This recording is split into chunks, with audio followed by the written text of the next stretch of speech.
Oke guys, assalamualaikum warahmatullahi wabarakatuh. Kembali lagi di Akang Otomotif Channel.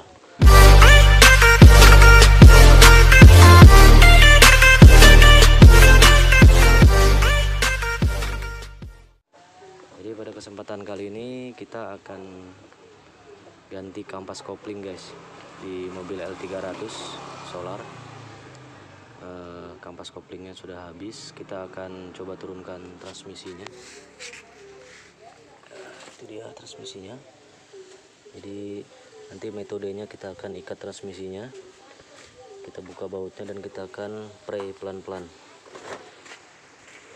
Ikutin terus sampai selesai.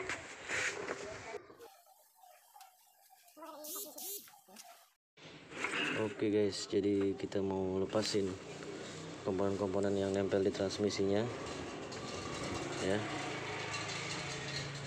Kasih mundur lagi, kasih maju sedikit itu tali. Jadi kita lepas dulu labrang untuk perseneling gigi ya, untuk gigi mundur dan gigi percepatan. Kemudian nanti kita lepas juga untuk tuas penindis bearingnya. Lalu kita lepas juga propeller subnya yang menuju ke gardan, nanti kita lepas supaya pada saat kita lepas transmisinya bisa kita mundur.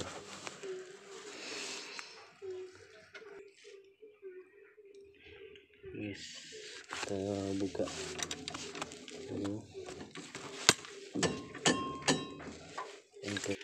Oke guys, kita sudah lepas penindis ini ya. Jadi kalau yang seperti dulu Ini dia. Jadi kita lepas ini, jadi nanti nggak perlu ngebleeding lagi guys. Kalau kita lepas dari sini, nanti kita harus ngebleeding lagi minyak remnya. Kalau dari sini satu set, kita nggak perlu ngebleeding nanti.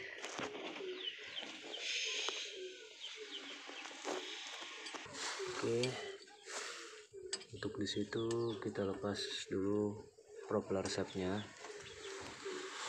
ya, yang menuju ke sini. Nanti kita lepas, jadi sisa transmisinya yang kita nanti turunkan.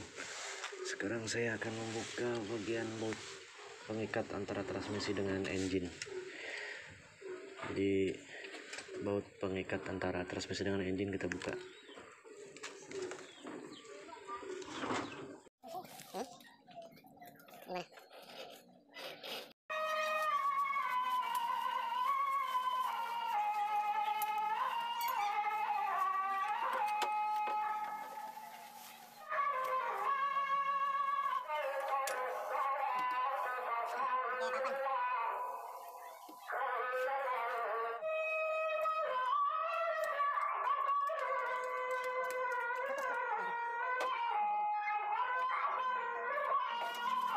Oke guys, jadi kita lepas juga sekalian motor starternya ya. enggak goyang kalau enggak. Kita mau bersihkan. Kenapa? Kalau enggak kalah, enggak goyang ya. Enggak goyang. Itu yang anu.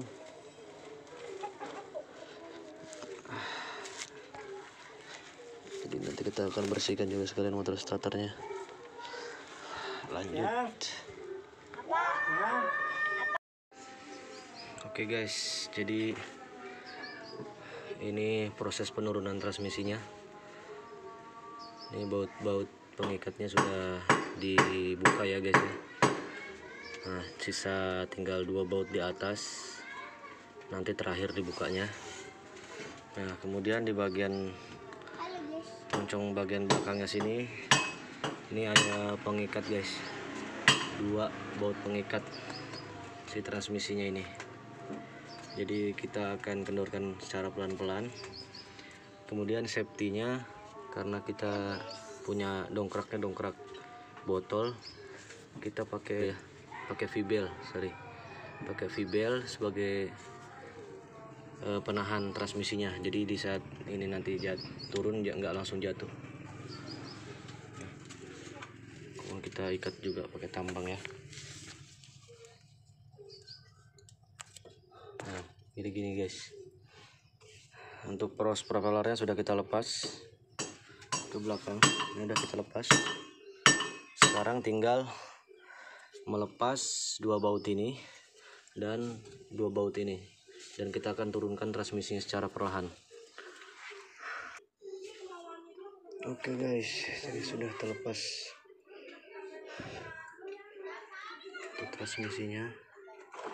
Nah ini nanti kita buka semua baut keliling ini ya, untuk melihat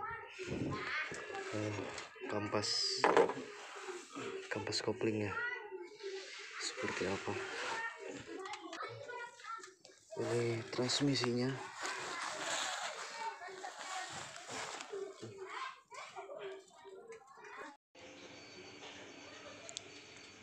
Banyak PR guys.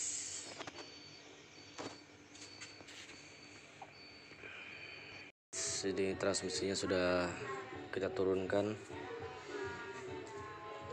udah kita cuci tadi ya, udah kita bersihkan. Jadi komponen yang akan kita ganti adalah di bagian kampas koplingnya guys. Nah ini ya, jadi kampas koplingnya kalau kita analisa ya, yang pertama sudah tipis ya, sudah tipis ya. Yang kedua nih teman-teman bisa lihat, nah permukaan kampas kopling sudah keruak-keruak. Nah ini ya, jadi keruak-keruak ini atau permukaan yang enggak rata ini berpengaruh sekali ya pada cara kerja kopling. Nah kemudian untuk disnya ini belum aus ya, jadi kalau dia aus biasanya atau sudah mulai cekung bagian sininya, ya biasanya yang di sininya tinggi, di sininya akan rendah kalau memang sudah kampas atau disnya ini sudah mulai rusak. Untuk disnya ini masih bisa kita pakai. Nah ini untuk mataharinya ya. Nah jadi kesimpulannya untuk kampas koplingnya kita akan ganti, kita akan belikan yang baru. Nanti kita akan pasang yang baru dan kita akan bedakan dengan kampas yang lama. Nah, jadi fungsi dari kampas kopling ini atau sistem kopling ini ya teman-teman, dia memutus atau menghubungkan daya dari engine, dari mesin ke transmisi. Jadi putaran dari engine itu akan diperlambat atau akan diputus oleh si kopling. Nah yang memperlambat dan akan memutus putaran dari mesin ke transmisi itu adalah si kampasnya ini. Dia akan di sini melakukan pengereman antara dis dengan kampas. Dia akan mengerem. Nah pada saat kita injak pedal kopling, dia akan meriliskan atau memutus putaran dari engine menuju ke transmisi seperti itu. Nah jadi buat teman-teman, kalau kampas koplingnya sudah mulai rusak, otomatis pada saat proses perpindahan gigi akan terganggu, tenaga pun akan lemot ya. Nah biasanya ciri-cirinya ya buat teman-teman, biasanya ciri-cirinya kalau kampas kopling udah mulai mau habis, yang pertama pada saat kita injak kopling mulai terasa dalam pedalnya. Kemudian yang kedua, biasanya melakukan perpindahan gigi itu agak susah. Terkadang kadang masuk, kadang enggak gitu. Kemudian yang ketiga, biasanya yang paling sering itu kalau sudah parah timbul bau kampas. Bau seperti bau hangit ya, seperti bakaran belerang gitu, bau hangit, karena ini kampasnya ini mulai terbakar ketemu besinya. Seperti itu. Jadi buat teman-teman bisa melihat 3 ciri tadi ya teman-teman. Masih banyak sih ciri-ciri yang lain, cuman yang paling dominan biasanya kalau kampas kopling habis itu ya teman-teman.